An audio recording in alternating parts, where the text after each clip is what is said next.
You know, one thing that AI has done an incredible job developing for people, but has flown mostly under the radar, is websites. Because for most of the history of the internet, building a website has been an incredibly daunting task. You have to plan it, write it, find all the images, design it, make sure everything links properly, optimize your funnel. It is a lot. So today I'm going to show you how you can hand that process off to AI by showing you how this works and then comparing 3 different tools so you can make better decisions for which to choose for your own website. My name is Trent Kennelly. I'm a Web3 marketing strategist, and this is the best place for you to learn about Web3, NFTs, AI, and how to market it all. So if that sounds good to you and you're excited, make sure you like this video, subscribe to my channel if you're into it, comment to let me know your biggest website building challenge. I bet you AI can help you out, and let's get started. So I don't think we need to go too deep in the weeds here, but just to kind of give you an overview, since ChatGPT came along and turned the world upside down when it came to generative AI, thousands of AI products have hit the shelves. Some are for productivity, conversations, video, presentations, etc., and most importantly for our purposes here today, website building. Now, there have been some great innovations in website building before. You can just look at Squarespace or Wix for examples of that. I mean, they took the entire website building process and simplified it to its piece parts. With either of those tools, anybody can run in and create a site in hours. But these tools still have limitations, namely any changes that you want to make, any copy that you want to write down, any blocks you want to move around or edit away from the given template has to be done from scratch. And that's the exact set of problems that AI web builders are looking to solve, because we humans, even if we don't use the samples provided to us verbatim, tend to create more effectively when a sample is provided. This is a form of the social comparison theory, which says that humans find social and personal worth by comparing themselves to others. So an AI tool that can suggest images, page layouts, copy, and more for a web page is going to do a lot to help you build a better, more effective website more quickly. Okay, that said, let's compare 3 different AI builders here: Durable, 10Web, and Framer. And I'm going to rate them on 3 different aspects: speed, ease of use, and implementation. First, let's talk about speed. So what I want to know here isn't necessarily how long it takes for the website to be developed, right? What I'm really looking for is how quick is it to go from pressing the first button to having the developed website. So not the generation process alone, but kind of everything that goes along with it. Looking at Durable, it's really pretty simple. You click to get started, and the first thing it asks is the type of business you're building. So you pick your category, right? Then you put in the name of your business, so far info that you have at your fingertips, so it's pretty quick. You click next again, and it's already building your page. They claim it's only a 30-second build, and that seems to be pretty accurate. Overall, 9 out of 10 for Durable.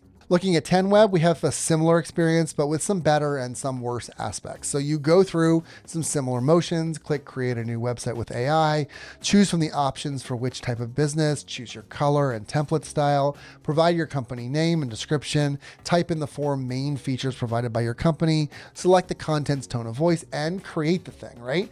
Now, there are obviously a lot more steps here versus Durable, but it still puts things together pretty quickly. So because of that long lead time in the setup, I'll go ahead and give this an 8 out of 10. And finally, Framer. So this is probably the fastest feeling one out there and seems to be the most in line with a DALL-E type experience, but we'll get to that part in a little bit.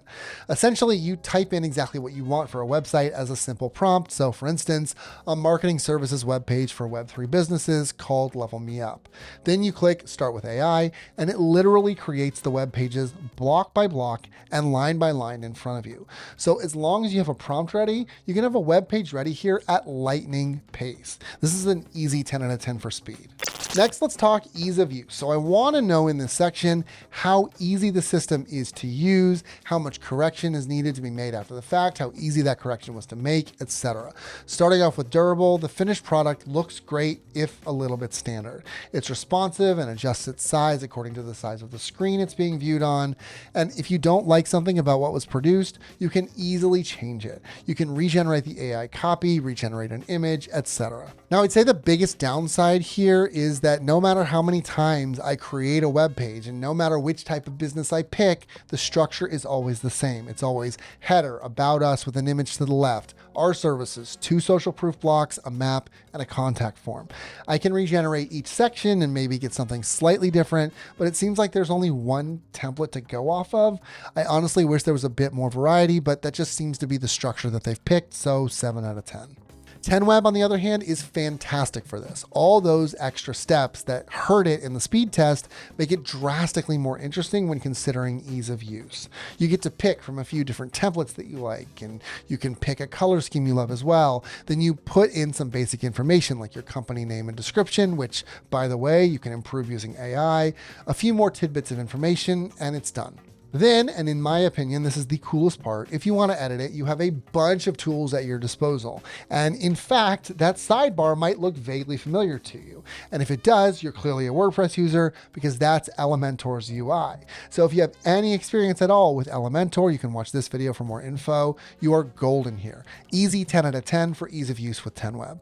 As for Framer, well, I'm not really sure that ease of use gets much better than typing a brief description that turns into a whole web page before your eyes. But then if there's anything that you want to change, no problem there either. You just add a section as you do in any normal site builder.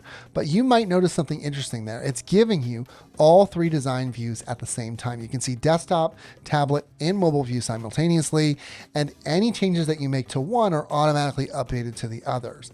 Overall, super easy and smooth experience, 10 out of 10. And the last category I want to hit, implementation. How easy is it to go from this website mockup to a live site? This ultimately takes in a lot of considerations, from your domain to your hosting service, your backend integrations, etc. But we're just going to take the most basic approach here. Does it get me a live website without a lot of fuss? With Durable, all you have to do is pick a plan. They'll get you a custom domain name and they'll get you online in seconds. You can also add any header and footer code that you need right there. Now, why would you need to do that? Well, if you want to track anything from your website like visitors, repeat visitors, funnel engagement, etc., you need a program like Google Analytics that can do that for you.